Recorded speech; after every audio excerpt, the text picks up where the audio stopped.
CM योगी दिल्ली में है, लेकिन हलचल लखनऊ में हो रही है। चर्चा है कि यूपी मंत्रिमंडल में फेरबदल हो सकता है। फिलहाल दिल्ली दौरे पर सीएम योगी ने बीजेपी अध्यक्ष जेपी नड्डा से मुलाकात की है। यानी यूपी में जल्द ही मंत्रिमंडल का विस्तार और बदलाव हो सकता है। दरअसल योगी मंत्रिमंडल में अभी 54 मंत्री हैं। मंत्रिमंडल में अधिकतम 60 मंत्री हो सकते हैं, यानी मंत्रिमंडल में अभी 6 पद खाली हैं। नए चेहरे मंत्रिमंडल में हो सकते हैं शामिल। कुछ मंत्री संगठन भेजे जा सकते हैं। बीजेपी संगठन में भी बदलाव किया जा सकता है। वहीं खराब प्रदर्शन और भ्रष्टाचार की शिकायतों के आधार कुछ मंत्रियों की छुट्टी हो सकती है।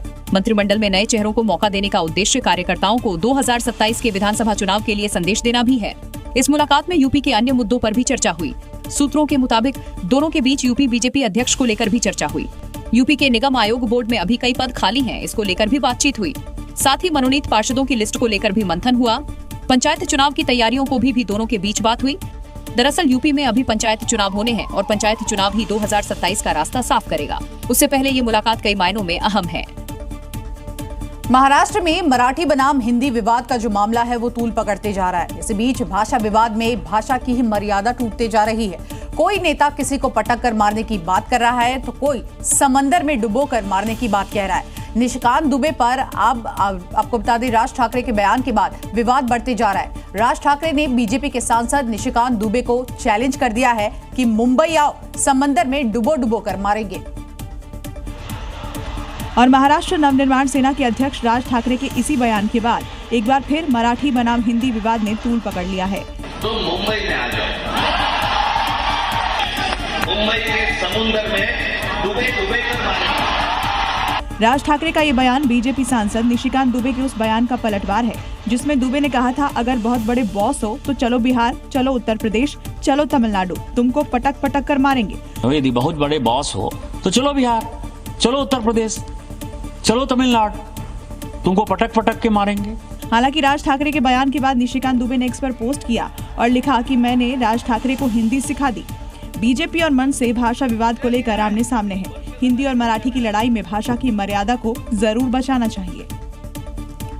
वहीं हिंदी बनाम मराठी विवाद के बीच जी न्यूज की टीम मुंबई के भिंडी बाजार पहुंची और वहां मौजूद लोगों से भाषा विवाद पर बातचीत की। आइए आपको सुनवाते हैं लोगों का क्या कहना है। पॉलिटिकल मुद्दा है। वो कह रहे बार बार कि मराठी अस्मिता का मुद्दा है। वो तो पॉलिटिकल इशू है, उसके बारे में मुद्दे के बारे में बात नहीं करते।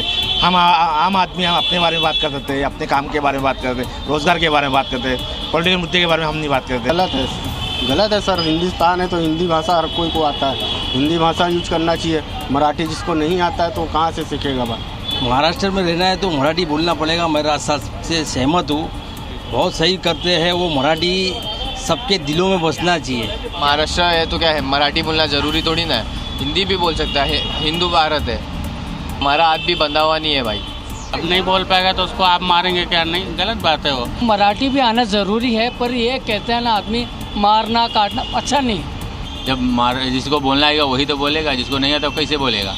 हाँ, मार के नहीं सिखाना चाहिए। जो अपनी मर्जी से जो करता है उसे करने दीजिए। किसी को मारना तो गलत है ही है।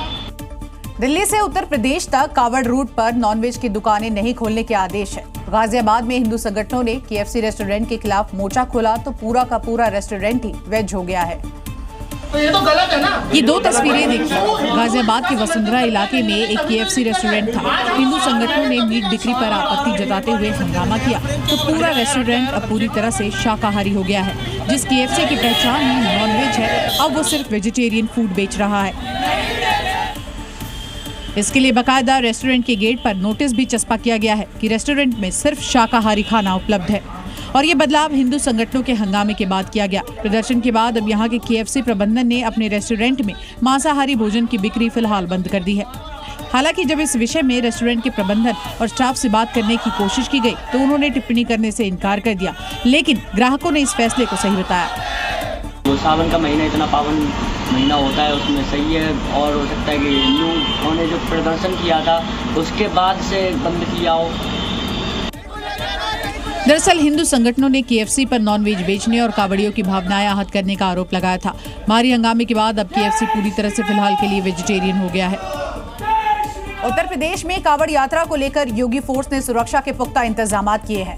इस बार एक खास पहल देखने को मिली। पुलिस के जवान कावड़ियों के साथ भगवा वस्त्रों में नजर आ रहे हैं। और भगवा कपड़े में पुलिसकर्मी को हर कांवड़ शिविर में तैनात किया गया है। बाकायदा कांवड़ियों की तरह पुलिसकर्मी भगवा वस्त्र धारण किए हैं।